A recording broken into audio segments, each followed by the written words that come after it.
Hello class. Today we're talking about cheese. Not the kind that the US has 1.4 billion pounds of stored in caves, we're talking about cheese in gaming. Cheese is a term used in many gaming communities, not just Pokemon, and in different communities it takes on different meanings. In some, cheese is associated with strategies players find skill-less or annoying.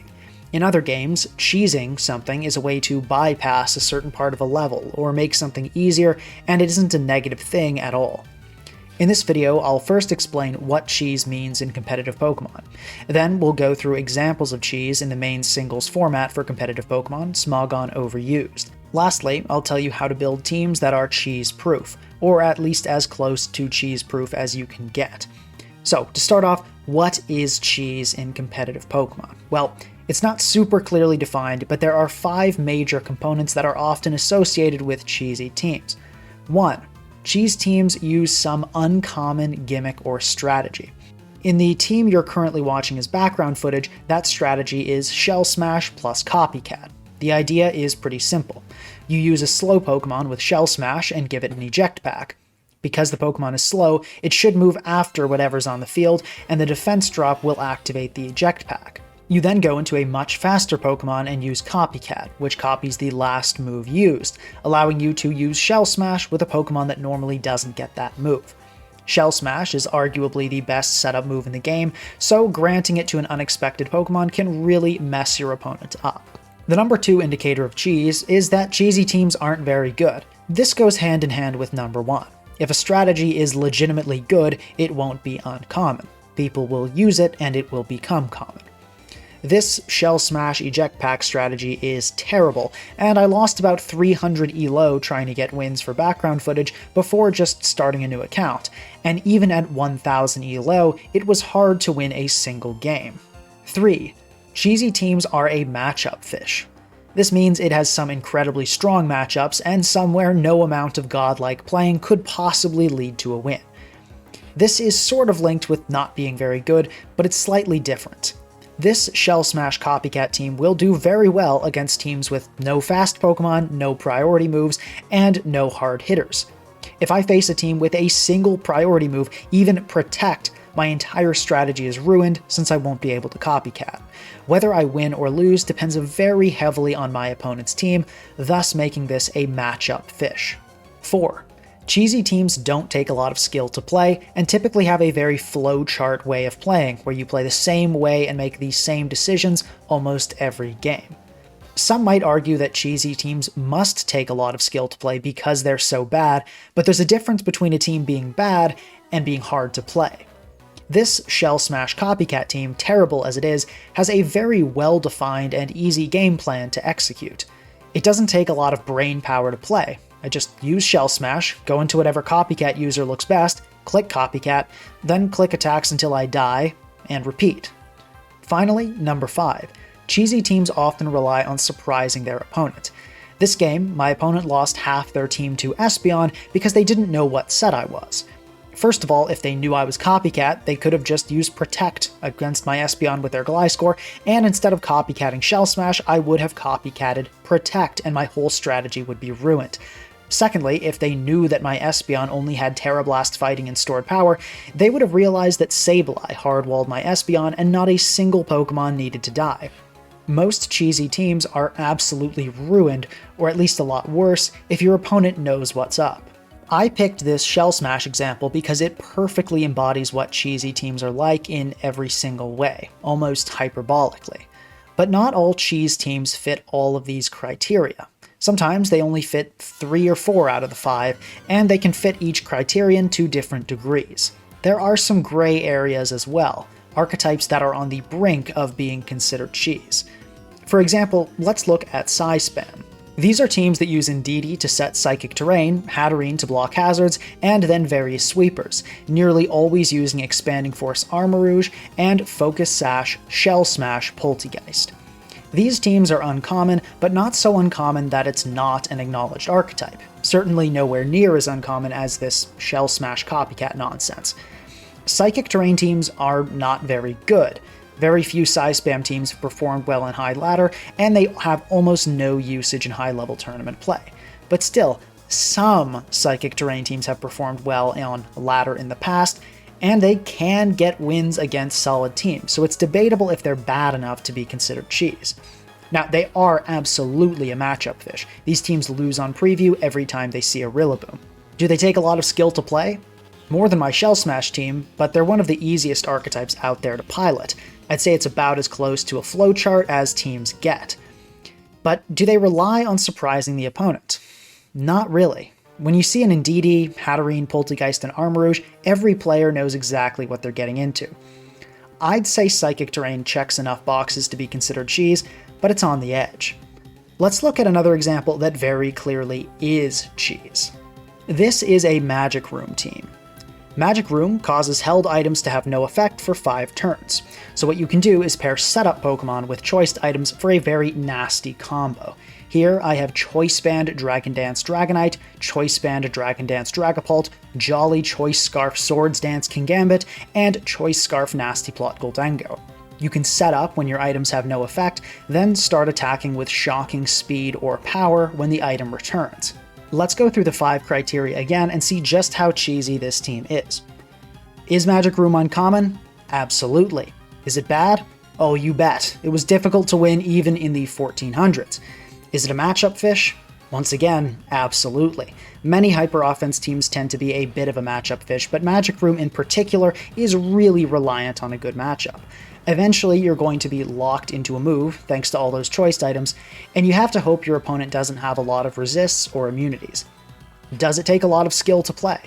No, not really. It's very formulaic. You just lead with Klefki or Azelf, set screens, set Magic Room, hazards if you can, set up with the sweeper, deal as much damage as possible, and repeat.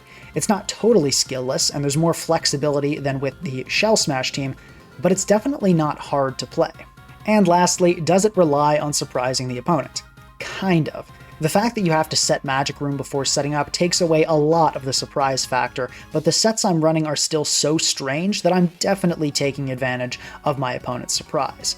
If my opponents knew what I was running, it would be a lot easier to maneuver around my sweepers. So Magic Room is absolutely cheese. Let's do another example. What about Sticky Web teams? Sticky Web, much like the other things on this list, has a fairly consistent way of playing. You lead with a Sticky Web setter, typically Araquanid, set Sticky Web, let Araquanid die, go into a sweeper, set up and attack until you die, and repeat. So let's look at the 5 criteria. Is it uncommon? No. Sticky Web teams are everywhere on the ladder and see lots of top-level usage as well. Is it bad? No. Sticky Web teams are quite strong. It's a very solid archetype. Is it a matchup fish? A little bit, but it tends to be more consistent than most hyper-offense teams. Does it take a lot of skill to play? No. As I said, in this area, Sticky Web aligns with a lot of the other cheese we've reviewed. It has a very formulaic, flowchart way of playing. Even for hyper-offense, regarded as one of the easiest archetypes, Sticky Web is still considered very easy among those. Lastly, does it rely on surprising the opponent? No. Everybody knows what they're getting into when they see an Araquanid. So of all the 5 criteria, being skillless or easy to play is the only box that Sticky Web really checks. Thus, nobody calls Sticky Web teams cheese. Except for this kind of Sticky Web team. This team utilizes Araquanid like before, but then it uses Cinderace to court change the webs to the user's side. You can then take advantage by using Pokemon like Enamorus and Serperior with Contrary to get a speed boost, Kingambit with Defiant for an attack boost, and Milotic with Competitive for a special attack boost. These teams are uncommon, and they're not very good. They're not too much of a matchup fish though, not any more than a usual hyper-offense team. They don't take a lot of skill, just like regular webs, and they also don't rely on surprising your opponent, although it does help if your opponent doesn't know what's up. I would call this cheese, but others may disagree. The strategy might seem solid, but these teams are often far worse than just regular Sticky Web builds.